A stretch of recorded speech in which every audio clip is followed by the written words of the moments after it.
kong magpunta. Sobrang aga ko dito guys kasi sabi sa article, dito mo lang din daw makikita yung pink dolphin. Ito yung viewing point niya. Pero bago ako pumunta, naghanda muna ako, naglista ako kung anong sasakyan ko na bus para hindi ako maligaw. Kasi nung time na yun, wala pa akong kakilala, wala pa akong mapagtanungan. At tanging meron lang ako is yung tapang na dala-dala ko.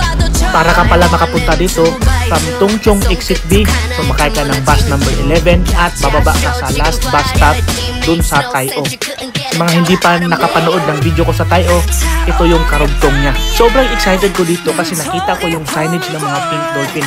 Naghihintay ako ng buong araw pero wala talaga akong nakitang dolphin. Pero hindi ako sumuko. Easy hike lang din ito guys sapagkat meron akong nakasalubong na dalawang matandang couple na nag-hiking. This is around 6 AM, makulimlim lang sa tignan kasi parang umuulan siya. Pero pagdating ng tanghali, medyo mainit din siya. This is coastal side along Tai-O and